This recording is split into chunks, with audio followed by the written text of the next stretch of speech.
بڑے کہتے ہیں 3 چیزیں چھپانے کی ہیں، رزق کھانا، عورت اور دولت. وہ حسرت کی نظر کھا جاتی ہے کہ پہلی آیت 100 دفعہ، اس کو 100 دفعہ پڑھیں وجدان سے، اول آخر 3 دفعہ درود شریف. اگر یہ عمل کر لیں، نظر بد کا تصور کریں، سخت سے سخت نظر بد آپ کے کسی پیارے پہ، کسی عزیز پہ لگی ہوئی ہے، اس کا سخت تصور کر کے آپ پڑھیں تو آپ کو اس کا بہت باکمال رزلٹ، بہت نتیجہ، بہت خیر ملے. جو چاہتے ہیں کہ میرے قدم فتوحات کی طرف اٹھیں، کامیابی کی طرف اٹھیں، اور میرے قدم ایسے ہوں کہ جہاں بھی جاؤں میں کامیاب ہو جاؤں.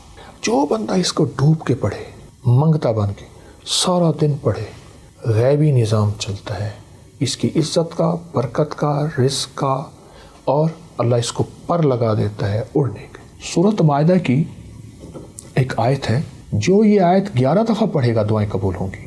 چونکہ میں بڑوں سے 4 درویشوں کی جوتی سیدھی کرنے کی کوشش کی ہے، ان بڑوں سے اجازت ہے، اور میں بحیثیت کوئی کامل وضیع اور بزرگ کی اجازت نہیں دوں گا، بحیثیت ڈاکیے کے میں اجازت دوں گا کہ مجھے بڑوں سے اجازت ہے، اور وہ میں اجازت دوں گا اپنے تمام وظائف کی. حسرت، اللہ اے کاش میرے پاس بھی ہوتا. کتنے لوگ میرے پاس آئے زندگی میں گزشتہ 40 سال کے اس طالب علمی کے سفر میں، حسرت کی نظر کے مارے ہوئے تھے، کہتے تھے ہم پہ جادو کر دیا، جنات کر دیا، یہ کر دیا. میں کچھ بھی نہیں، تمہیں حسرت کی نظر کھا گئی. دیکھیں فرمایا، بڑے کہتے ہیں 3 چیزیں چھپانے کی ہیں، رزق کھانا، عورت اور دولت. یہ چھپانے کی چیز ہے. اچھا، اور وہی ہم ظاہر کرتے ہیں. وہ حسرت کی نظر کھا جاتی ہے. پہلے تو اس اسباب پہ نظر رکھیں، اسباب پہ نظر رکھیں. ٹھیک ہے. دوسرا پھر اس کی حفاظت ہے. آیت الکرسی کی پہلی آیت 100 دفعہ، اللہ لا الہ الا هو الحی القیوم، اس کو 100 دفعہ پڑھیں وجدان سے. پھر آیت الکرسی پڑھیں. آخری آیت ولا یؤودہ حفظہما وہو العلی العظیم، پھر اس کو 100 دفعہ پڑھیں، اول آخر 3 دفعہ درود شریف. یہ ایک آیت الکرسی بنے گی. پہلی آیت 100 دفعہ، پھر آیت الکرسی پڑھیں، جب آخری آیت پڑھیں پھر 100 بار اول آخر درود پاک. اگر یہ عمل کر لیں، نظر بد کا تصور کریں، سخت سے سخت نظر بد آپ کے کسی پیارے پہ، کسی عزیز پہ لگی ہوئی ہے، اس کا سخت تصور کر کے آپ پڑھیں تو آپ کو اس کا بہت باکمال رزلٹ، بہت نتیجہ، بہت خیر ملے گی. اچھا سر، ہر شخص نا پاکستان سے باہر جانا چاہتا ہے اور وہ کہتا ہے میرا کسی جلدی ویزا لگ جائے، تو جو لوگ باہر جانے کے خواہش مند ہیں ان کے لیے کوئی وظیفہ عنایت کیجیے گا. جی، جو چاہتے ہیں کہ میرے قدم فتوحات کی طرف اٹھیں، کامیابی کی طرف اٹھیں، اور میرے قدم ایسے ہوں کہ جہاں بھی جاؤں میں کامیاب ہو جاؤں. حسبنا اللہ و نعم الوکیل، یا وارث ہو یا نصیر ہو. مولا میرا کوئی وارث نہیں ہے، تو وارث ہے. میرا کوئی مددگار، نصیر کہتے ہیں جس کے کوئی مددگار بڑی ہستیاں ہوں، بڑے طاقتور لوگ، مولا میں کوئی نہیں ہے. اور حسبنا اللہ، میرے لیے تو ہی کافی ہے. جو بندہ اس کو ڈوب کے پڑھے، بات آ جاتی ہے ڈوب کے، گڑ گڑا کے، بھکاری بن کے، محتاج بن کے، منگتا بن کے سارا دن پڑھے، حسبنا اللہ و نعم الوکیل، یا وارث ہو یا نصیر ہو. غیبی نظام چلتا ہے اس کی عزت کا، برکت کا، رزق کا، اور اللہ اس کو پر لگا دیتا ہے اڑنے کے. سورۃ مائدہ کی ایک آیت ہے، اللہم ربنا انزل علینا مائدۃ من السماء تکون لنا عیدا لاولنا وآخرنا وآیۃ منک وارزقنا وانت خیر الرازقین. جو یہ آیت 11 دفعہ پڑھے گا دعائیں قبول ہوں گی. سبحان اللہ. دوسری شادی کے حوالے سے ہر شخص کرنا چاہتا ہے کہ دوسری شادی کی جائے، اور ویسے بھی تحقیق آئی ہے کہ خواتین زیادہ ہیں اور مرد کم ہیں. تو دوسری شادی کے حوالے سے کوئی وظیفہ دیں، دوسری کرنا چاہتا ہے، تیسری، اور پہلی تو والدین نے کر دی، اپنی پسند سے بھی کوئی کرنا چاہتا ہے، تو اس کے حوالے سے آپ کی کیا رائے ہے؟ اگر کوئی اپنی پسند سے شادی کرنا بھی چاہتا ہے تو اگر دونوں راضی ہیں تو کوئی حرج نہیں. جی. لیکن پسند کی شادیوں کو میں نے پنپتے نہیں دیکھا. گزشتہ 40 سال کا میرا طالبانہ تجربہ ہے، کمزور بھی ہو سکتا ہے، میں اپنی ہر بات پہ دعویٰ نہیں کروں گا. ٹھیک. دوسری چیز یہ ہے کہ دوسری، تیسری، چوتھی شادی جہاں اسلام نے رعایت دی ہے کر سکتا ہے، لیکن کیا شادی کرنے کے بعد اس شادی کے نظام کو نبھا سکتا ہے، ان کو لے کے چل سکتا ہے؟ کیوں؟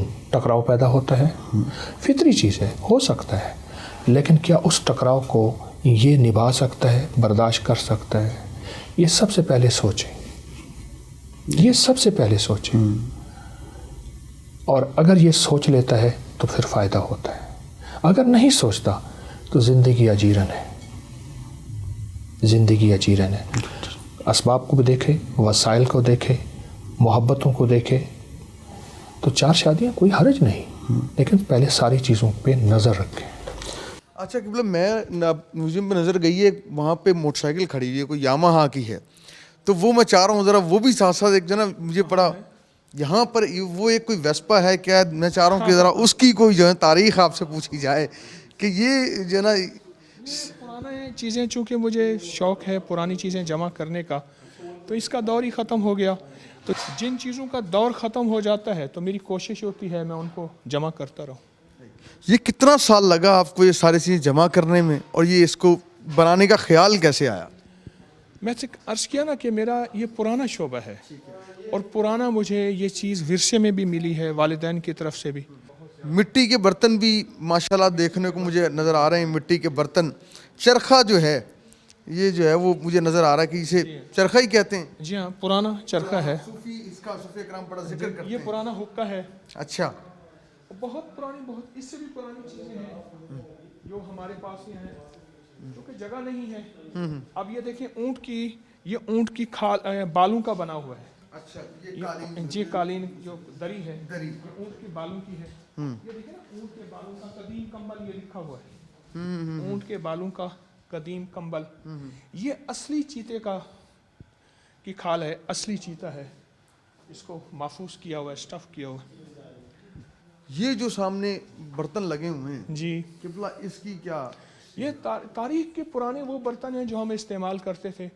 جب تانبا, کانسی, پیتل استعمال کرتے تھے, بے اولادیاں نہیں تھیں, بیماریاں نہیں تھیں, بڑھاپے نہیں تھے, اور چال میں لڑکڑاہٹ نہیں تھی, لا علاج بیماریاں نہیں تھیں.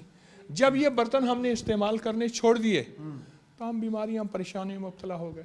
ایک طرف میں دیکھ رہا ہوں کہ یونیک پرانی چیزیں جی, جو جس طرح ٹیپ ریکارڈر ہے, ریڈیو ہے, پھر یہاں پہ ٹائپ رائٹر ہے, یہ ایک خاص ہی چیزیں. اور پھر شہداء کی تصویریں جو ہیں, یہ آپ کی ایک محبت پاک فوج سے, شہداء سے.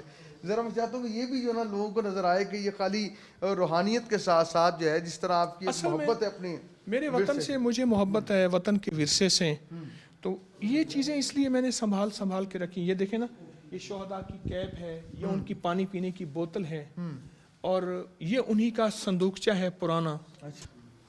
یہ تصویروں کے اندر جو ہیں اگر ہم اس کو دیکھا جائے تو بڑے بڑے شہداء میں نظر آ رہے ہیں. یہ بھی تو میرا ورثہ ہے نا. میں نے اپنا ورثہ جمع کیا ہے, تو جو میرا ورثہ ہے تو اس میں تو ورثے کو میں شامل کروں گا. میں دیکھوں کہ رانا صاحب کو بات کرنا چاہ رہے ہیں, اس میں شامل کرنا چاہ رہے ہیں. جی سر, کیا کہیں گے؟ سر مجھے یہ دیکھ کے بڑی خوشی ہو رہی ہے کہ میں, چونکہ I am also son of مٹائر, اور میرے والد صاحب نے 3 جنگیں لڑی, سیکنڈ ورلڈ وار 65 اور 71 میں وہ شہید ہوئے. تو میں اچانک یہ نظر پڑی اور میری آنکھوں میں مجھے نمی آ گئی ہے. وہی دیکھا کہ آپ نے بڑی محبت سے ان تصویروں کو اٹھایا, اور یہ قبلہ کا بھی ایک محبت اپنے وطن سے, اپنی پاک فوج سے, اپنے جوانوں سے, اور اپنی چیزوں سے محبت جو ہے, اور وطن کی جو محبت, یہ بھی دین ہے. میرے سرکار نے فرمایا کہ یہ بھی دین ہے. تو قبلہ یہ جو ہے نا ہمیں, ہماری بڑی ایک یونیک بات تھی, اور دیکھ کے بڑی خوشی ہوئی ہے کہ آپ نے اپنے ورثے کو سنبھالا ہوا ہے. ہماری نوجوان نسل جو ہے یہ اس طرح اپنے ورثے سے پیار نہیں کرتی. قبلہ اس کی کیا وجہ آپ سمجھتے ہیں؟ وہ ہمارا ہی قصور ہے, ہم نے نہیں سمجھایا. نسلوں کا تو قصور نہیں ہے. ہم کہتے ہیں یہ بادشاہ کی ذمہ داری ہے, یہ وردیوں کی ذمہ داری ہے, یہ تو ماں باپ کی ذمہ داری ہے. تو نسلوں کا تو کوئی قصور نہیں, وہ میرا قصور ہے. ہر بندہ یہ کہے.